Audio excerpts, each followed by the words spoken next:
আলহামদুলিল্লাহ ২০২৬ সালের শবে বরাত ৩ ফেব্রুয়ারি। তো অনেকে জানতে চাচ্ছেন শবে বরাতের নামাজের সঠিক নিয়ম কি, কোন সূরা পড়তে হবে, কোন পদ্ধতিতে পড়তে হবে। অনেক মা বোন এ বিষয়ে জানতে চাচ্ছেন যে শবে বরাতের নামাজের নিয়তটা কিভাবে করব, কতটুকু নামাজ পড়ব, ২০ রাকাত পড়ব না ৭০ রাকাত পড়ব, ৪ রাকাত পড়ব না ২০ রাকাত পড়ব। এ নিয়ে অনেকে ভিন্ন প্রশ্ন করছেন। তো আজকের এই ভিডিওতে সম্পূর্ণ ডিটেলসে বুঝিয়ে দেওয়ার চেষ্টা করব ইনশাল্লাহ। তাই না টেবে সম্পূর্ণ ভিডিও দেখার অনুরোধ রইল।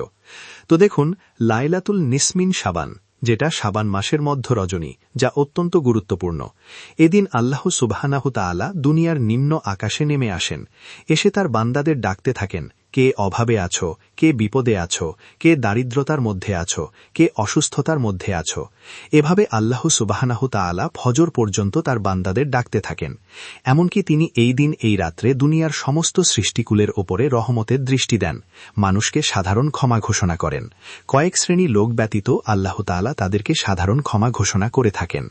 তো এই রাতটি অত্যন্ত বরকতময়, অত্যন্ত বরকতপূর্ণ রাত।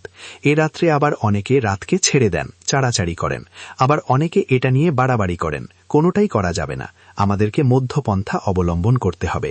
এ রাত্রে বেশি মসজিদ আলোসজ্জা করা যাবে না, একাত্রে সবাই মিলে নফল নামাজ যেটা পড়ে গ্রামে গঞ্জে, এভাবে যে এগুলো আপনারা করতে পারবেন না। এছাড়া আপনারা এ রাত্রে সাধারণভাবে আমল বা নফল নামাজ, আল্লাহ তাআলার কাছে দোয়া দরুদ, এগুলো আপনারা করতে পারবেন, কোনো বাধ্যবাধকতা নেই। তো আল্লাহ সুবহানাহু তাআলা এ রাত্রে বলা হয়েছে লাইলাতুল নিসফি মিন শাবান, মানে এটাকে শবে বরাত। অনেকে বলে ভাগ্য রজনী, অনেকে বলে নাজাত, বা অনেকে বলে এটি অত্যন্ত বরকতময় একটি রাত।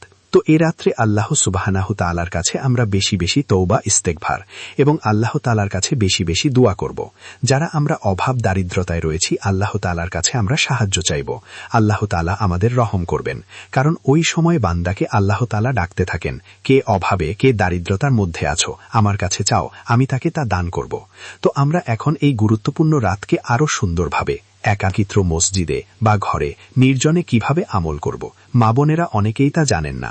তাই বলছি, আপনাদের ভালো করে জেনে তারপর আমলগুলো করতে হবে। তো দেখুন, লাইলাতুল নিসফি মিন শাবান, শবে বরাতের নামাজ মহিলা বা পুরুষ কিভাবে পড়বেন, এটা অনেকে হয়তো ভালো করে জানেন না। কোন সূরা পড়বেন, কি আমল করবেন, কিভাবে পড়বেন, এগুলো অনেকেই ভালো করে বুঝতে চান না। তো দেখুন, আপনারা প্রথমত ৪ রাকাত, ২ রাকাত করে আপনি ২০ রাকাত পর্যন্ত পড়তে পারেন। যদি আপনি বেশি পর্যন্ত ইবাদত করেন, যদি ফজরের নামাজ মিস করেন, তাহলে কিন্তু সবকিছু শেষ হয়ে গেল। তাই আপনি ২ রাকাত করে আপনি ২০ রাকাত পর্যন্ত নামাজ পড়তে পারেন। যদি আপনার সম্বলে কোলায়, আপনি আরো বেশি পড়তে পারেন। তবে এখন আমি আপনাদেরকে বলবো যে ২০ রাকাত পড়তে পারেন, ১২ রাকাতও আপনারা পড়তে পারেন। এখানে কোনো বাধ্যবাধকতা নেই, আপনাকে কেউ জোর করবে না, আপনার কোনো গুনাহ হবে না, আপনি ১২ রাকাতও পড়তে পারেন।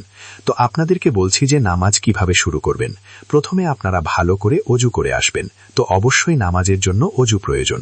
তারপর যখন দাঁড়াবেন, এইভাবে নিয়ত করবেন, নাওয়াইতু উসাল্লিয়া লিল্লাহি তাআলা রাকাতাই সালাতিল বারাতিন নাফলি মুতাওয়াজ্জিহান ইলা জিহাতিল কাবাতিশ শরীফাতি আল্লাহু আকবার। আমি আবারও বলছি, নাওয়াইতু উসাল্লিয়া লিল্লাহি তাআলা রাকাতাই সালাতিল বারাতিন নাফলি মুতাওয়াজ্জিহান ইলা জিহাতিল কাবাতিশ শরীফাতি আল্লাহু আকবার।